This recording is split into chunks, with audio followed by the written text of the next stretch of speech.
Hello everyone, this is Crystal Putoff, and I am going to be putting together a series of videos on doing an ostrich egg Pysanky. So I have here in front of me 2 ostrich eggs. So this is, I'm holding it in my hand, hold it back a little bit. There, you can kind of see how big that is. Pretty big egg. It's a big bird, so it's got a big egg. Now, if you look at these 2 eggs, you'll notice, and hopefully it shows through in the video, they're different colors. This one is very white colored. This one kind of a cream color. This is the way the ostrich eggs are in their natural state. An ostrich egg has a natural enamel on it, which is kind of this creamy color on it. The dye will not stick to this. It's because it's like an enamel. So you have to remove that in order to be able to get the dye to stick to it. Now, I have seen where people will just do, they will put wax on this part and then they will etch it. And it is a beautiful design because you've got the difference between this kind of cream color and the white, so you do actually see the design, plus you're able to do a pretty deep etch with an ostrich egg.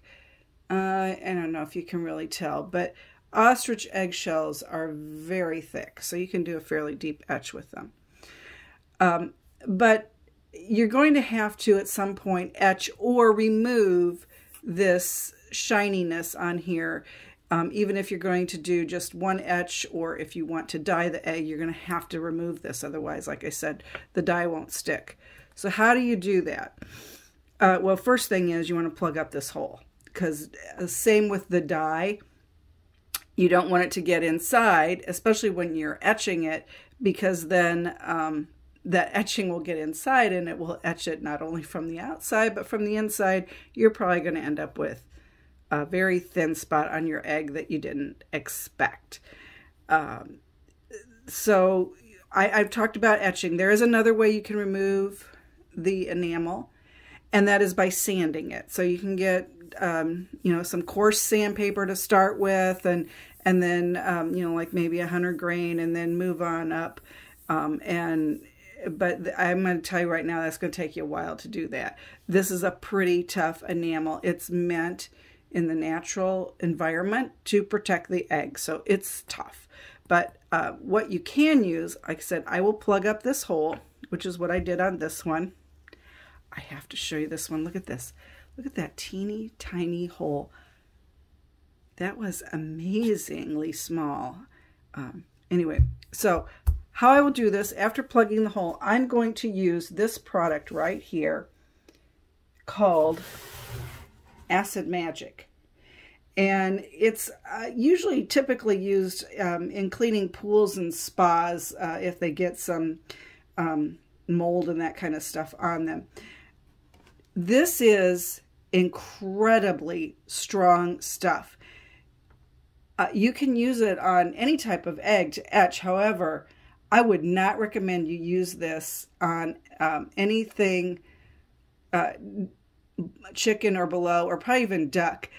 It works really, really, really, really fast. Almost scary fast. So when you go to use this, you also want to have next to you a bucket of water with baking soda solution in it, like maybe I would say a 1/4 cup of baking soda to 3-4 cups of water, whatever you need. Because if you remember from your high school chemistry, this is an acid. The baking soda is an alkaline solution, so that will cancel the effects of the acid. You can rinse it off, which you should, but you should also put it in this baking soda, because you might not get every bit of it off, and the baking soda will it will stop the etching process even faster than just rinsing it with water. You want to use this stuff in a ventilated area, and you want to be careful. I would not, if you've got stainless steel sink, don't use it there. You're going to end up with a really ruined sink. So you want to be careful where you use this and how you dispose of it. I have flushed this down the toilet because you can use it to clean toilets and that. And absolutely, absolutely wear gloves, wear some protection, because again, this stuff, it works really well.